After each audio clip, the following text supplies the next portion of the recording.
नमस्कार मित्रांनो. सध्या सगळीकडे एकच प्रश्न विचारला जातोय. इराण आणि USA मधला कन्फ्लिक्ट वर्ल्ड वॉर बनवू शकतो का? न्यूज, सोशल मीडिया सगळीकडे टेन्शन दिसत आहे. पण खरंच परिस्थिती इतकी गंभीर आहे का? आज आपण हे अगदी सोप्या भाषेत समजून घेणार आहोत. सगळ्यात आधी सध्या काय चाललंय ते समजून घेऊया. इराण आणि USA यांच्यात तणाव खूप वर्षापासून आहे. पण अलीकडे काही अटॅक आणि काउंटर अटॅक्स, त्यामुळे सिच्युएशन अजून सेन्सिटिव्ह झाली आहे. मिडल ईस्ट रिजनमध्ये इन्स्टेबिलिटी वाढत चालली आहे आणि त्यामुळे सगळ्या जगाचे लक्ष तिकडे आहे. आता मोठा प्रश्न, वर्ल्ड वॉर म्हणजे नक्की काय? वर्ल्ड वॉर म्हणजे दोन देश यामधले युद्ध नाही. जेव्हा वर्ल्ड वॉर होतं तेव्हा अनेक मोठे देश थेट युद्धात उतरतात. त्यांची अलायन्सेस तयार होतात आणि युद्धाचा परिणाम संपूर्ण जगावर होतो.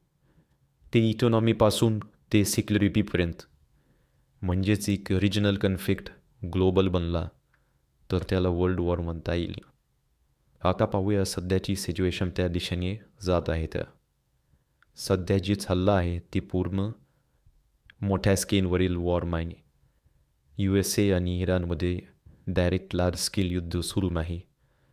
जे काही होत आहे ते कंट्रोल्ड आहे. म्हणजे सिच्युएशन तणावपूर्ण आहे पण पूर्णपणे हाताबाहेर गेलेली नाही.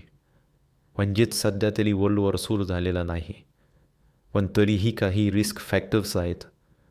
पहिला, जर यात इतर मोठे देश सामील झाले जसं की रशिया, चायना किंवा USची इतर अलाईज, तर कन्फ्लिक्ट मोठा होऊ शकतो. दुसरा, स्ट्रेट ऑफ हॉर्मुझ. हा एक खूप महत्त्वाचा ऑइल रूट आहे. जर इथे समस्या झाली तर जगभरात ऑइल सप्लायवर परिणाम होऊ शकतो. तिसरा, न्यूक्लिअर टेन्शन. जर परिस्थिती एस्केलेट झाली तर न्यूक्लिअर वेपन्सचा धोका वाढू शकतो आणि ते खूप गंभीर आहे.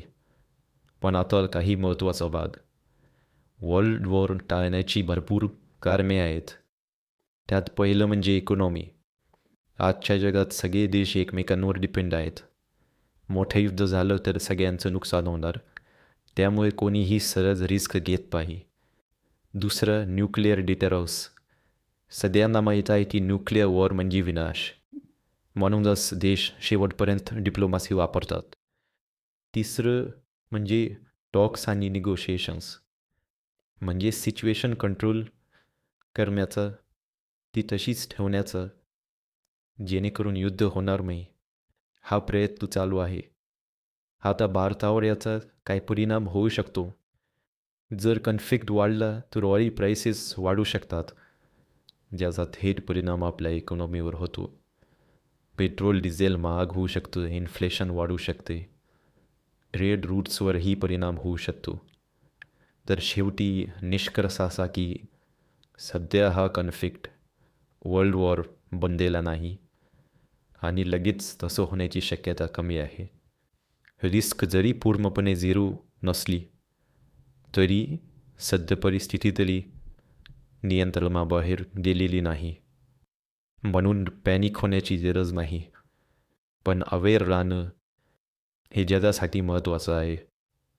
जर तुम्हाला हा व्हिडिओ उपयोगी वाटला असेल तर व्हिडिओ लाईक करा, शेअर करा आणि चॅनल सबस्क्राईब करायला विसरू नका. धन्यवाद.